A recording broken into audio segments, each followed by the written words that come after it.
Alors, je voulais faire une grosse présentation et puis en fait, je crois qu'on va zapper la présentation et puis vous allez écouter le texte, c'est mieux. Vous verrez bien, il y a quand même deux grosses périodes, enfin deux types d'écriture un peu différentes. Il n'y a pratiquement aucun texte qui ont déjà été lu. Donc, pour ceux qui ont déjà entendu mes textes, eh ben, c'est d'autres encore. Voilà, ça sera d'autres. C'est tout. Je n'ai pas envie de dire d'autres choses. Ah si, il faut quand même que je vous dise, parce que, si. Entre les deux, vous allez sentir, hein, il y a deux types d'écriture quand même. Entre les deux, donc je vais commencer largement avec Juliette à l'accordéon, et après largement avec Emmanuel au chant. Mais il y aura encore Juliette, et puis Emmanuel, elle va venir quand même dans la première partie, parce que... Et sur la deuxième partie, quand même, pour que vous compreniez, c'est un texte qui est en cours d'écriture. Et je vais quand même vous lire de quoi ça parle, sinon vous allez vraiment rien comprendre. Que vous soyez un petit peu repérés.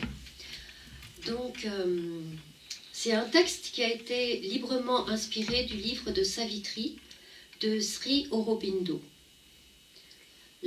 Savitri, c'est une légende. Savitri aime Satyavan. Et bien qu'elle ait été prévenue qu'un an après leur mariage, Satyavan mourrait, eh bien, elle choisit de l'épouser. Un an après, Satyavan meurt en effet, mais Savitri décide de l'arracher à la mort en un combat, une longue joute oratoire avec Rama, le dieu de la mort. Cette légende, parue dans le Mahabharata, je vais y arriver, montre la confrontation de l'amour et de la mort, au terme de laquelle Savitri remporte la victoire et marque la promesse d'une aube nouvelle. Sri Aurobindo a fait un long poème initiatique, un enseignement profond, si on sait le lire évidemment, comme on ferait une méditation. Le yoga de l'esprit. Je ne peux pas dire... je ne suis pas disciple, je ne fais pas de yoga.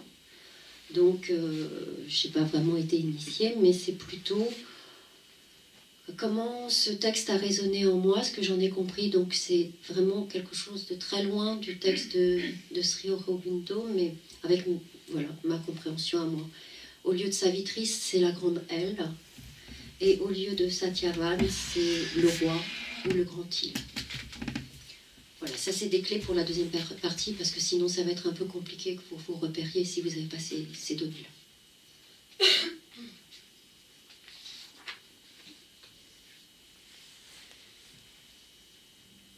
Je n'étais que présence, sans pensée d'avenir. Je gagnais un peu de temps.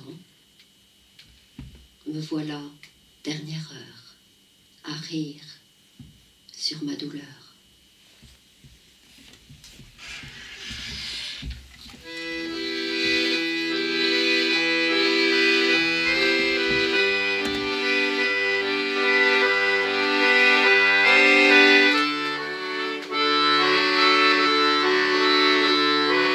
Je suis assise sur le bord de la table.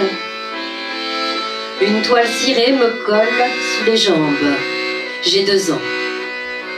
Le poisson orange danse sur la vitre. Ma mère est étendue sur le plancher, au milieu de salades, poireaux, pommes de terre. Je dois manger de la soupe, il paraît que ça fait grandir. Je n'aime pas la soupe. Je suis assise sur le bord de la table.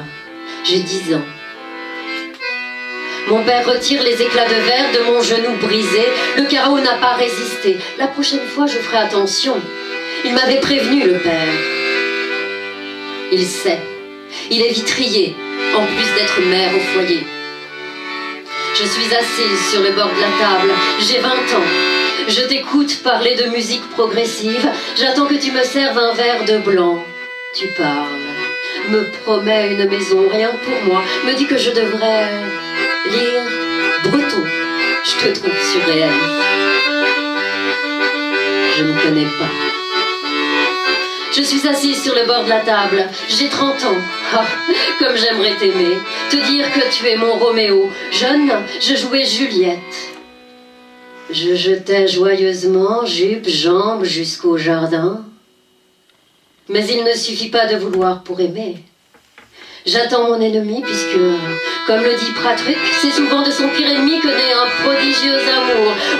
Aucun prodige dans ma vie, juste un sac de linge à laver. Je suis assise sur le bord de la table, j'ai 40 ans, 3 enfants, un chat, 2 chiens.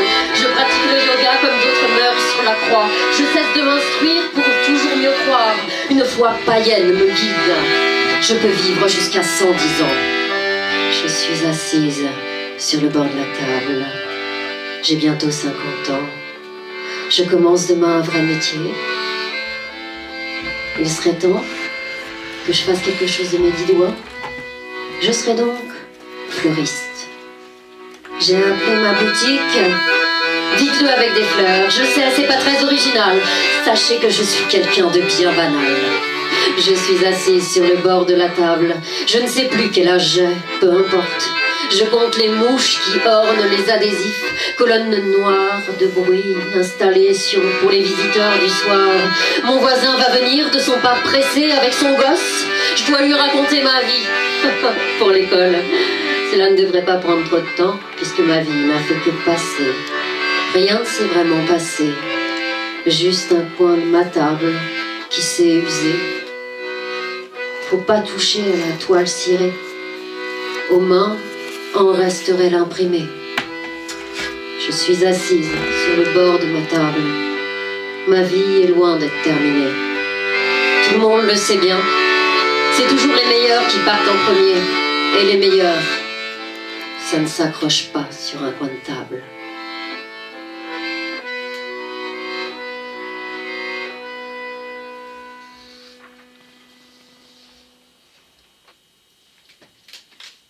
Raconter des histoires, c'est un peu s'inventer pour tenter d'exister en mieux, pour se vivre pour de vrai, en images, en désirs, pour faire un peu plaisir.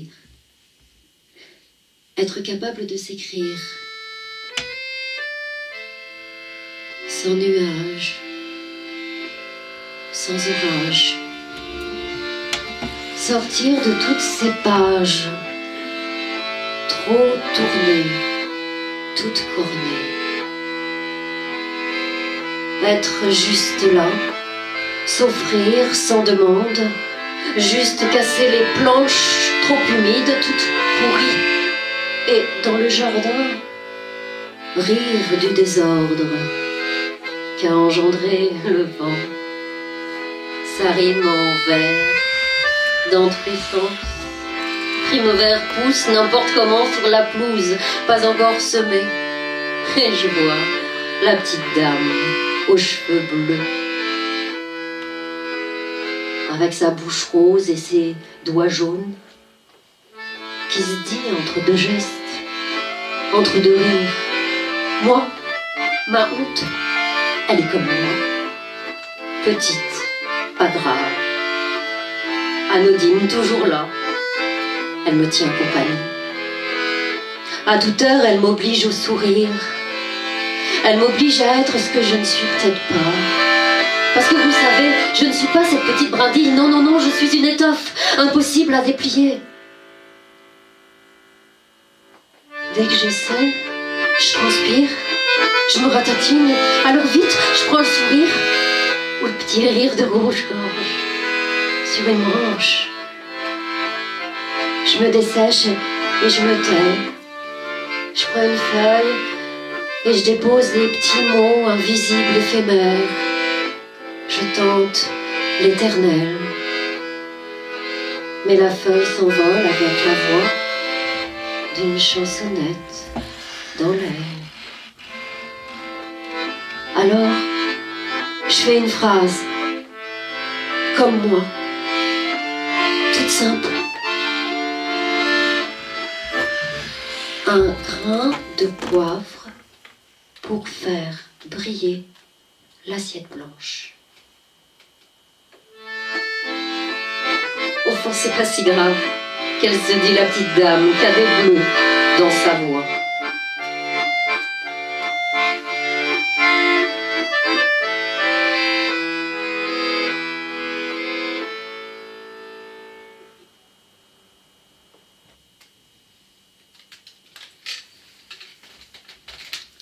Honte.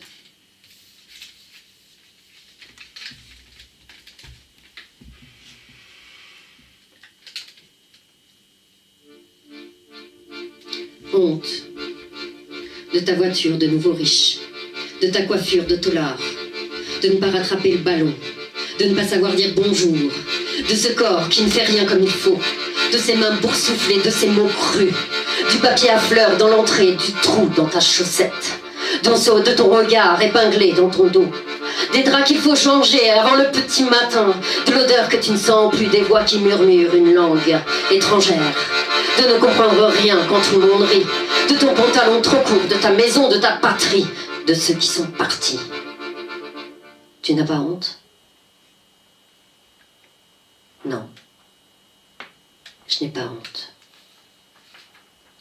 Je suis la honte.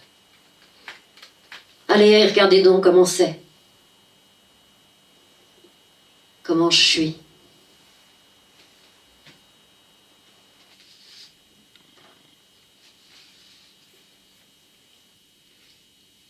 Tu as perdu ton corps, ta voix, ta loi. Tu as perdu tes rêves, tes enfants, tes émois.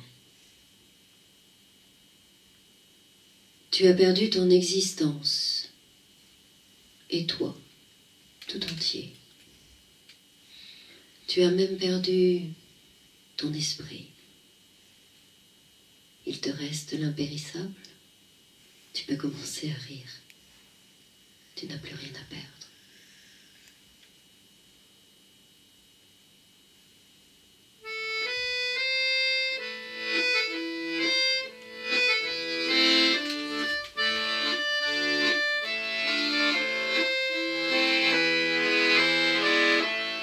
Pour toi, je suis déesse, reine. Pour toi, je suis fille, servante. Pour toi, je suis grande, marée. Pour toi, je suis sable, rosé.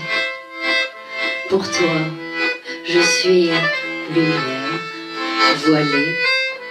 Pour toi, je suis soleil d'été. Pour toi, je suis parfum d'ombre sucrée. Pour toi, je suis fêlure, brisure, rupture. Pour toi, je suis larme perdue. Pour toi, je suis lune rouge obscure. Et l'autre, je suis pour toi. Entre deux pour toi, je suis celle que tu veux, pourvu qu'on reste amoureux.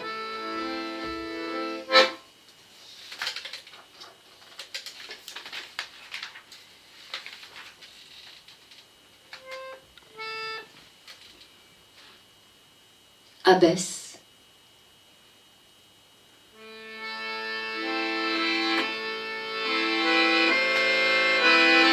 Il y a 20 ans, métro Abbesse. Tu m'y attends.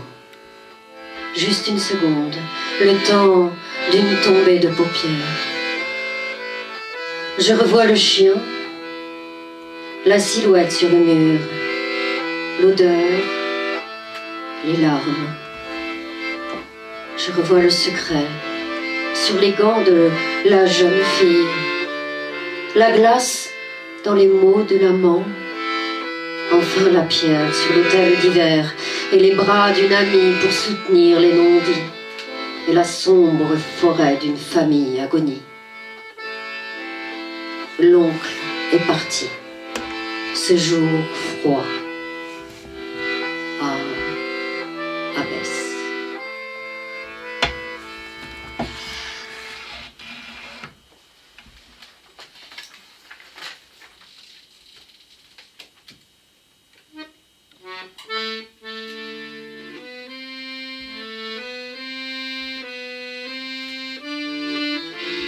Des petites gens sur le trottoir se croisent. Leurs manches trop courtes, sur leurs bras griffonnés d'odeur de ville, la lumière de la nuit éclaire leur peau en feu tricolore. Sur le bar qui mousse en terrasse, l'été est là, même en plein hiver. Les bateaux-mouches bourdonnent sur la Seine pour ceux qui te réfèrent. Je suis sur les quais, je ne bouge plus, je me plante, je marbre. Des autos circulent. Un passant me retarde sur son ombre avant de boire quelques coups et de sombrer d'oubli. Quand on vient de rien, on peut juste regarder en haut. La mousson du ciel délivre les mots des yeux. Les images s'estompent sous les lignes. Je marche sur ma terre en plein milieu de l'eau avec une barre plantée sur l'horizon. La rupture et la pelure de pommes de terre, de pêche, d'oignons, rien à faire, rien à dire. Les petites gens sont ici dans ces corps. Musaraignes. Les petites gens sur le trottoir se croisent. Leurs manches trop courtes sur leurs bras chiffonnés d'odeur de ville se penchent sur la Seine qui rêve d'ailleurs, qui rêve.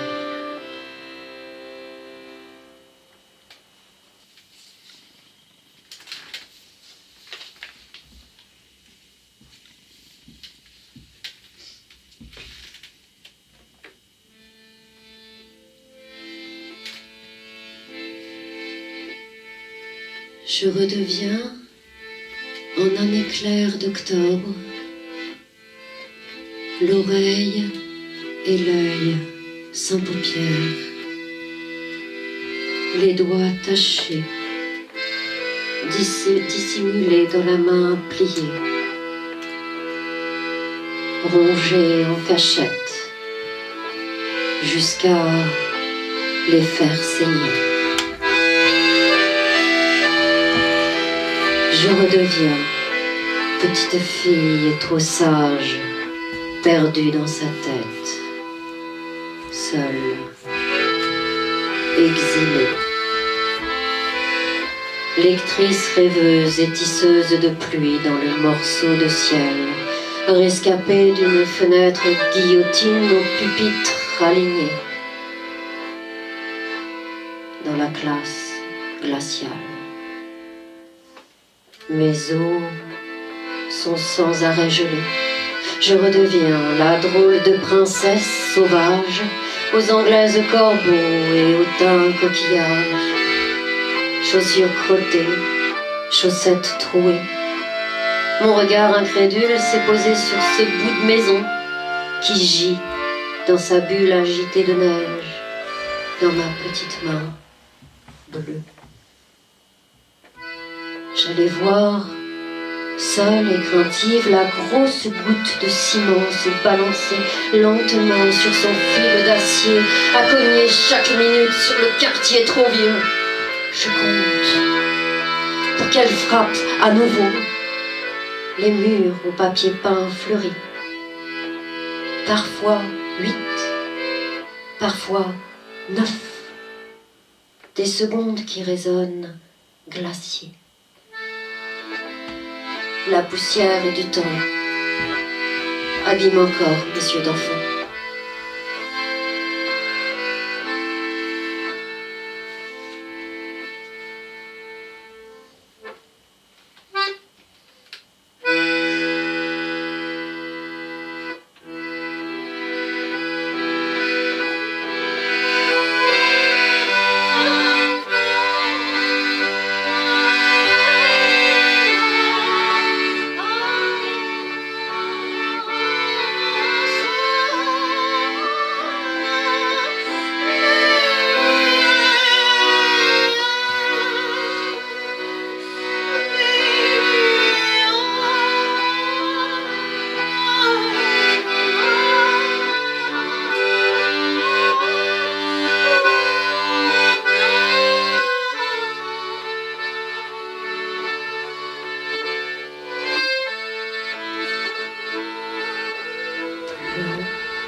petite, sans sommeil.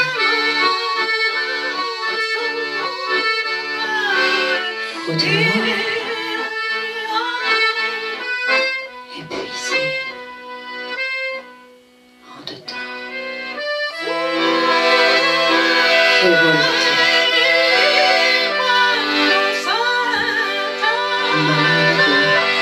malade déjà, usée.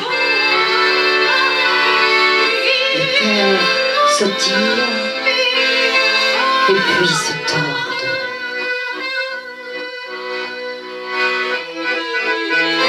La pitié transpire sur la chaussée mouillée. J'efface l'image de mes yeux sans souci. Mais en haut de l'usine, désaffectés, mes yeux croulent d'hier. Ils ne peuvent s'empêcher de devenir lavoir pour toutes ces femmes enfermées.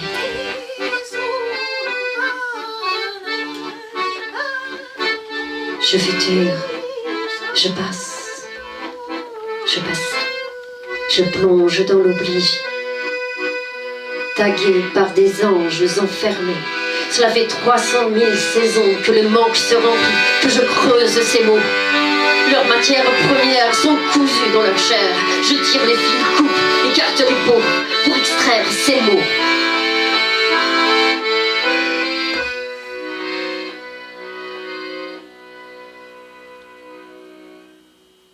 Les remettre à l'envers.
C'était l'heure d'avant le commencement.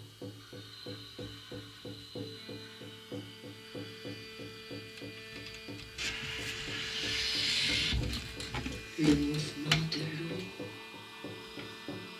ne faisait nul bruit.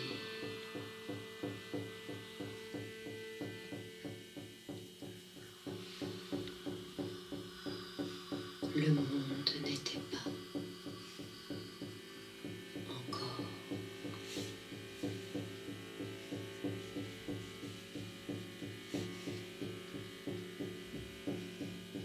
Seul, un éclat de lumière caché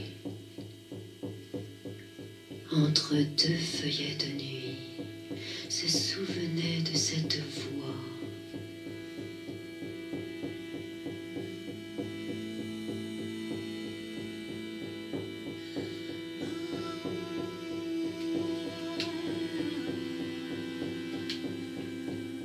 Abandonné, sans attache.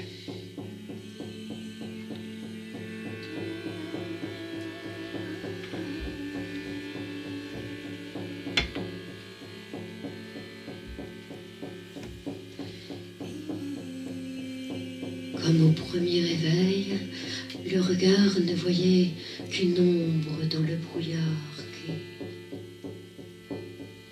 sans cesse, avançait,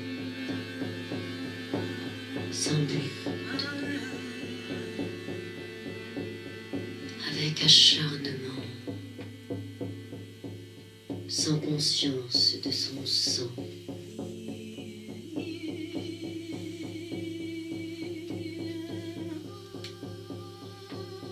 Ni de ses forces. danse cosmique.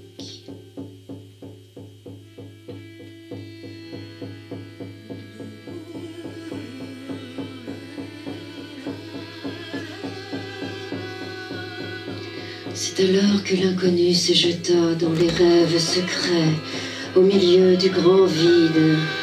C'est alors que quelque chose a bougé, quelque chose d'invisible. Un mouvement sans nom, une idée sans pensée. Quelque chose qui, comme la graine dans un pli de terre, appuyé sur une mémoire délaissée, pouvait naître, pouvait être. La graine, rescapée d'un temps dépassé, se retrouvait condamnée à pousser.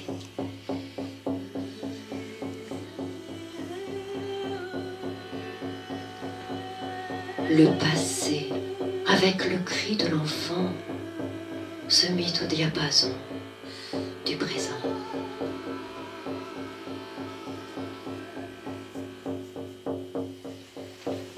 C'est dans un silence profond que l'appel fut lancé. Un chant de joie et de pluie, tout imprégné de restes, de brou, de noix, se mit à battre dans l'œil cosmique.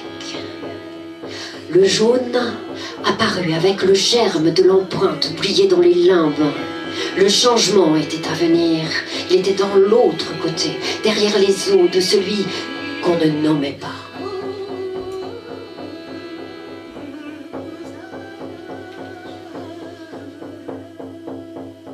Dans ce lieu, tout l'autour était de pierre hostile.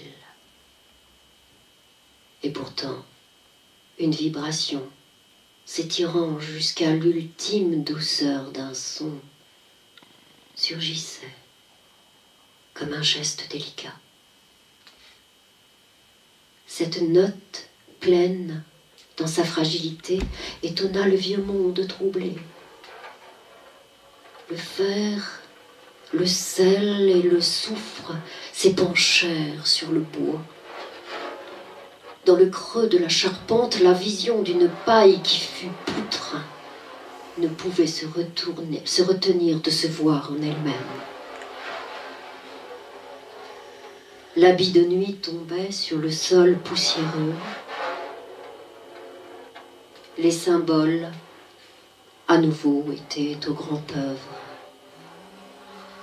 Interrogeant la maturité sur le sol visible, interrogeant les esprits indivisibles.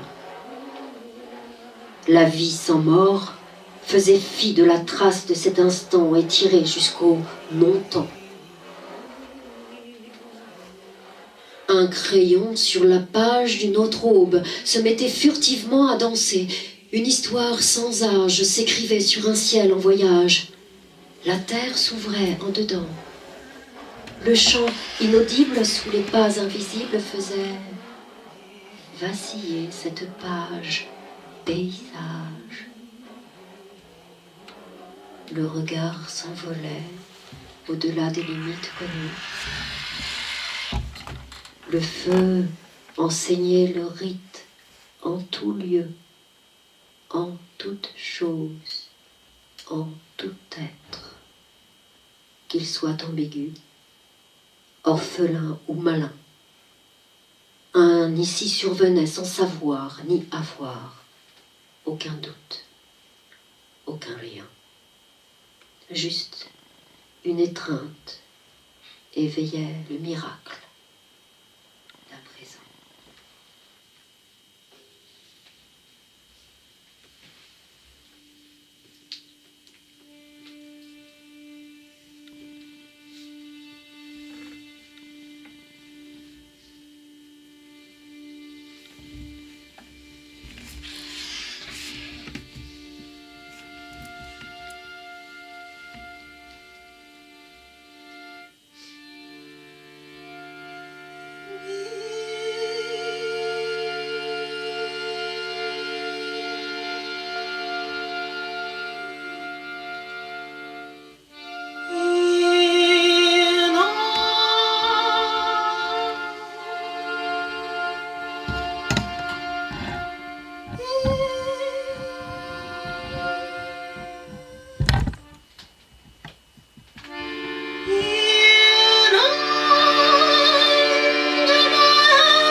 Qui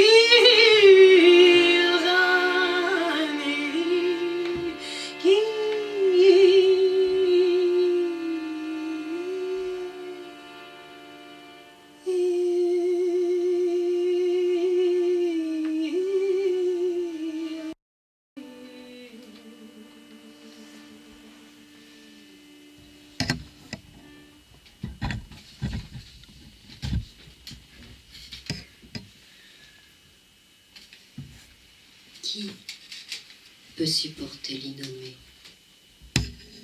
alors que sans cesse il est attaché au sens tangible des morts et de sa finitude? Qui peut supporter la parole? Inaudible, elle s'est tue. Qui peut supporter la lumière? Échappée, elle s'ennuie. Qui peut supporter la beauté? Insupportée, le regard ordinaire la détourne. Il ne reste que l'effacement, errant dans les cycles des chercheurs, ne pouvant dévisser les aiguilles du cadran. Comme les autres, elle, la plus grande des femmes, a entendu les cloches du temple, mais pleine du secret de son origine sans fin, elle a évité de se mêler aux cérémonies et aux rituels des villageois.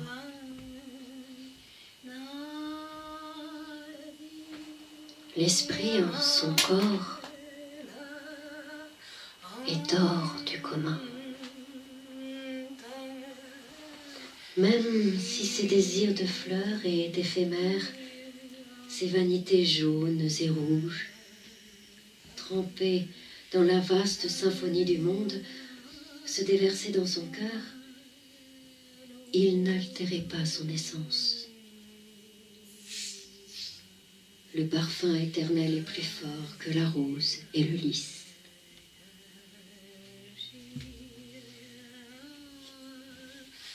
La grande aile ne pouvait tourner sur le rythme des heures. Le présent infini souffrait dans sa peau, cellule mortelle. L'espace d'où elle venait, tissé avec la chevelure des comètes, ne pouvait se déployer sur le sol. Le fer était rouillé. Elle était apte. Jouir et souffrir tout à la fois. Amour aux fruits impérissables. Abondance. Elle s'était donnée aux hommes entièrement, se laissant grandir et essaimer dans les cieux. Ce qui existe résiste au changement. Le vieillard, juste avant de mourir, ne peut s'empêcher de trembler devant la puissance d'une vérité hors de la pensée. Une pensée qui ne peut envisager la puissance de la douceur. La multitude qui constitue le grand un. Les légendes et les prophètes sont couverts d'épines et de stigmates. Le feu puissant a touché les cœurs qui se sont empressés d'oublier tant le poids de l'ardeur les obligeait à s'élever plus haut que leur hauteur. Vivre avec son chemin, son chagrin. Partager son pain pour avoir l'illusion d'être un peu immortel. La robe du temps dans ses plis pourtant abritait l'éclat de l'obscur étang.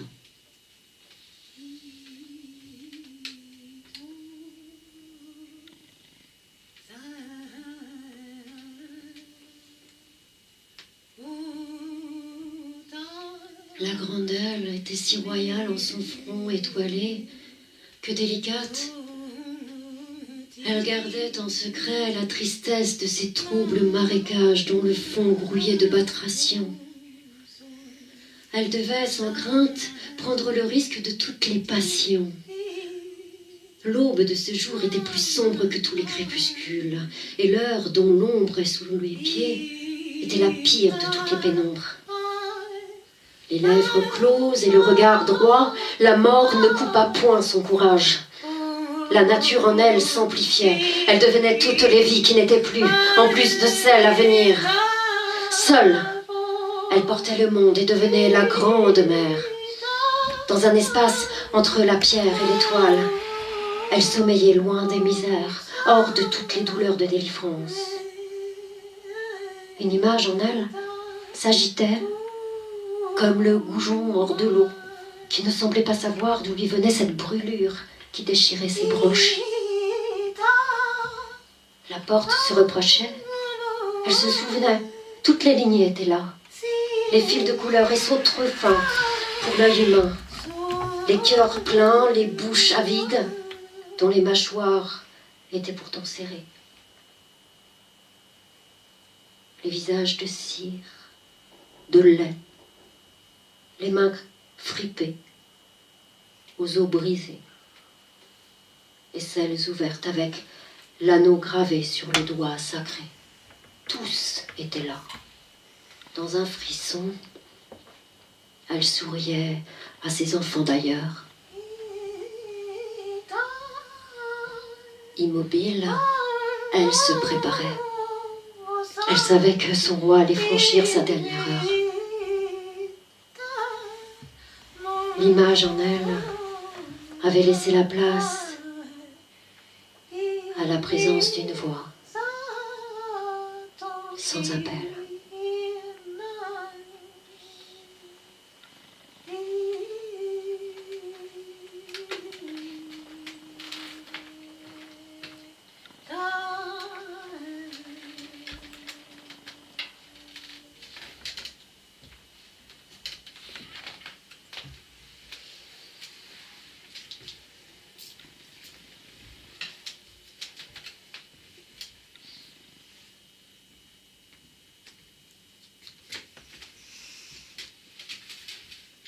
Quatrième partie, le devenir du roi.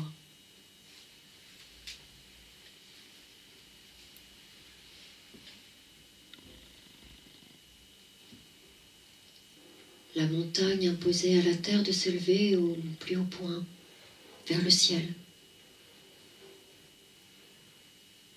La grande aile n'avait pas échappé à la contrainte du monde, avec ses géographies, ses histoires, ses besoins organiques et ses besoins illusoires. Comme la huppe était aux oiseaux, ce que Salomon était aux hommes, la naissance royale apportait bien plus que ce qui pouvait conduire Oedipe, les yeux bandés sur le chemin de Thèbes. Elle apportait l'espoir. Elle apportait la possibilité de transformer les excréments en engrais pour que fleurisse la plus belle des fleurs dans le plus beau jardin. Le roi, ainsi né, marchait avec la puissance de l'inconnaissable et le pouvoir des fleurs du mal. Il retournait sa terre, il se plantait dans un train de soleil, ses pas traçaient une voie lactée, son âme baleine chantait l'insondable caché. Chaque respiration devenait espace d'expérience. Le masque sur le visage, à chaque inspiration, révélait une partie du divin qui, en secret, agissait en dedans de chacun. Impérissable dans une bulle de rien, entre l'expire et l'inspire, la pensée cosmique, en un silence, se remplissait de lumière.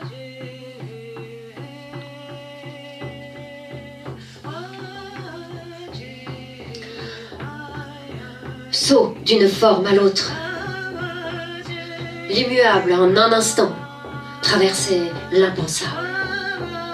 C'est ainsi que la vie se montrait sans atour, sans manteau. Ses contours multiples s'avéraient uniques dans chaque être, fussent-ils tapis dans un abri de granit, d'ombre et de racines obliques. La grande aile voyait. Le jeune roi montait ainsi de part en part, rejetait l'épée puis le Graal, rejetait la foule, marchait au-dessus d'elle, devenait une sphère sans dessous ni dessus. C'est ainsi que ce fils fragile abritait cette encre céleste. Il tournait dans un tour de potier en voyant filer la laine, les filles des bergers. Dans le bois, l'aigle avait pris son envol. Des doigts précieux de la dentelière surgissaient l'étoffe qui habillait le roi. Elle est ainsi la grande aile. Elle ne peut s'empêcher de rêver. Elle rêve ce qui doit advenir. Elle rêve des cantiques, du cantique, des cantiques. Elle rêve de faire s'épouser l'eau avec le feu. Elle rêve de l'insulaire qui, comme un bloc de glace, fond et rejoint l'océan pour trouver son continent librement.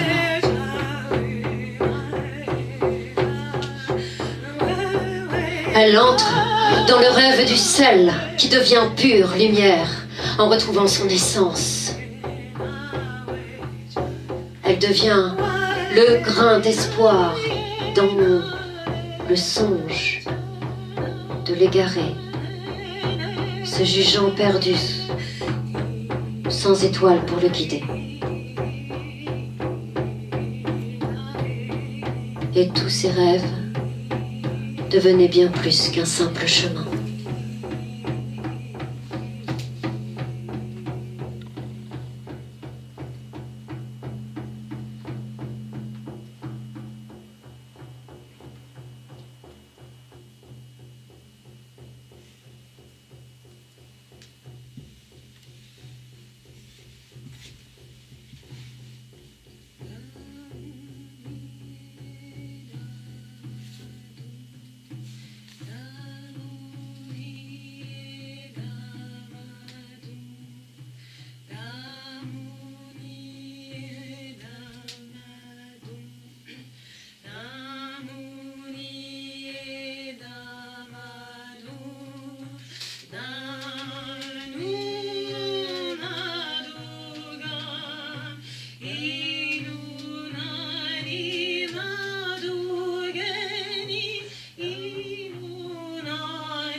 Les limites du mental deviennent les limites du réel.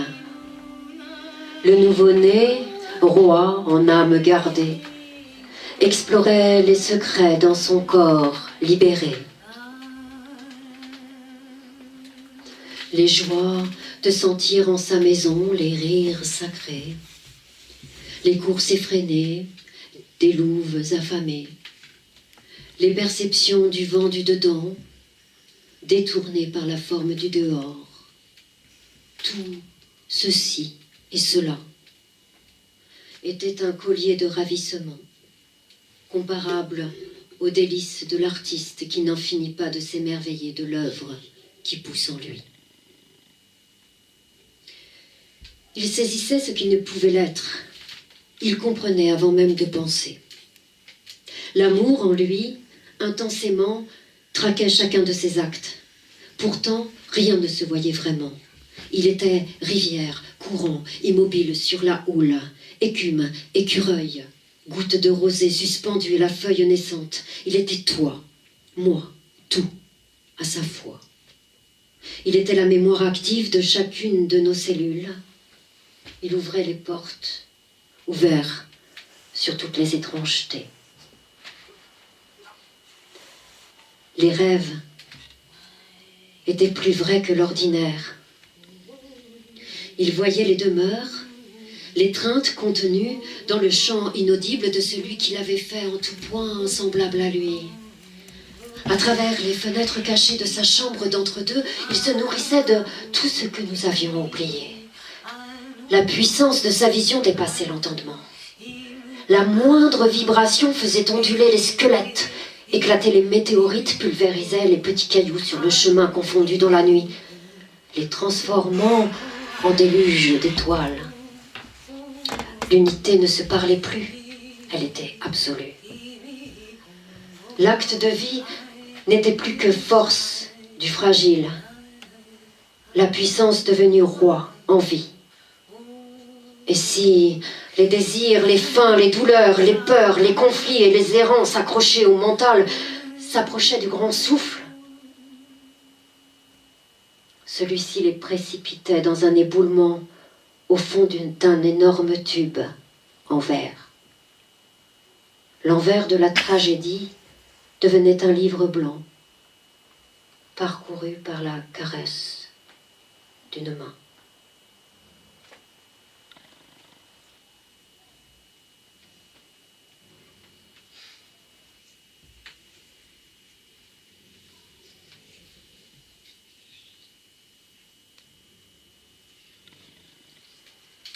La fatigue de celui qui apprend demande son espace pour que dans le rien, il puisse comprendre l'expérience. Si le silence ne trouve pas sa place au milieu du tumulte du monde, le doute, avec son bataillon de soldats aux réponses déguisées en questions, s'étend. Et le carnaval macabre prend possession de toute la ville en construction. L'enfer se cogne au paradis, comme le loup à la brebis, toujours.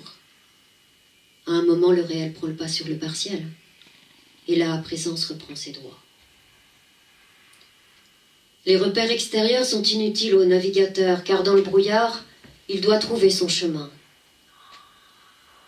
Nullement dispersé par sa peur, nullement enchanté d'entendre la voix de la terre, il avance.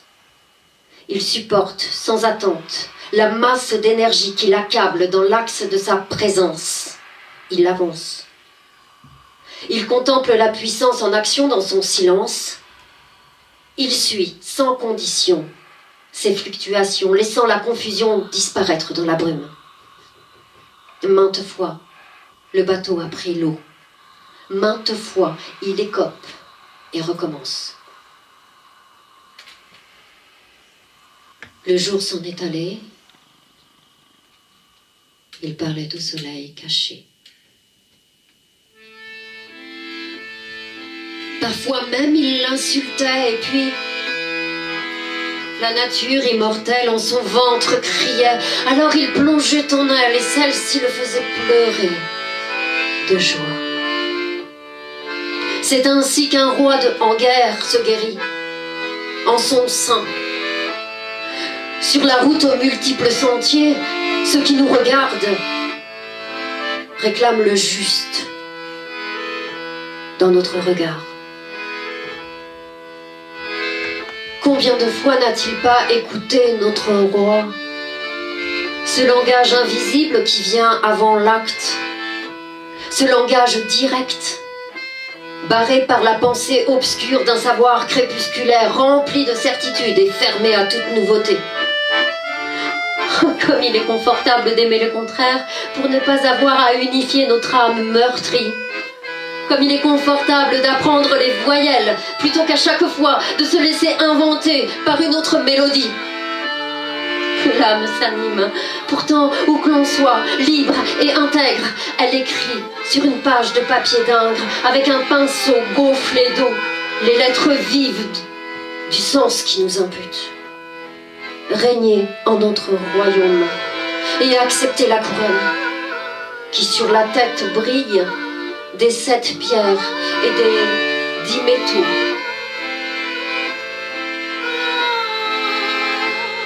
Elle le laisse penser qu'il maîtrise la vie, peu importe son orgueil. Un jour, il sentira la puissance de sa douceur.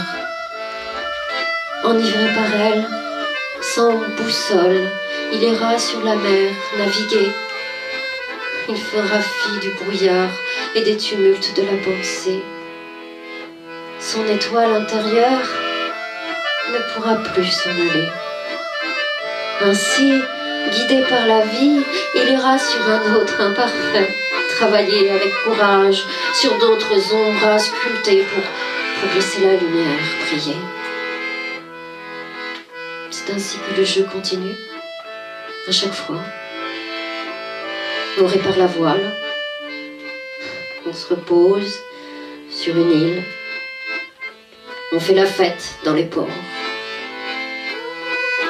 On croise les autres bateaux, ignorant les rivages cachés sous les coques bien vernies. Et le roi marin alors a une vision. Dans le jour, un bateau sans voile se met à voler au-dessus des flots.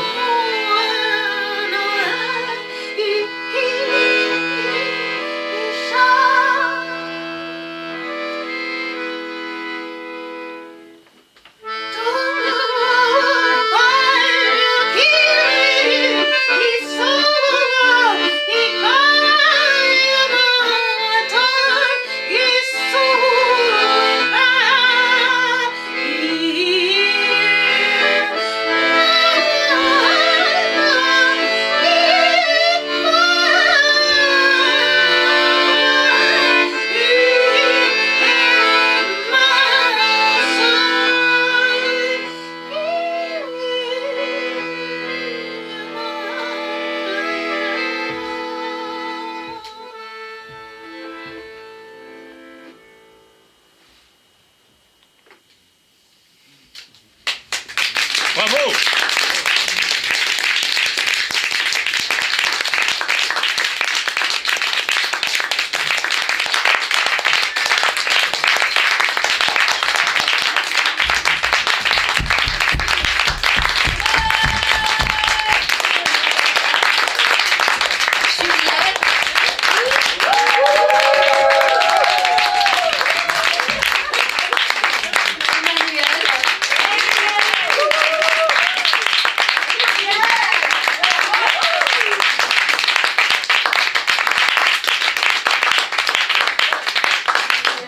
Merci à Grégory et au Carré 30.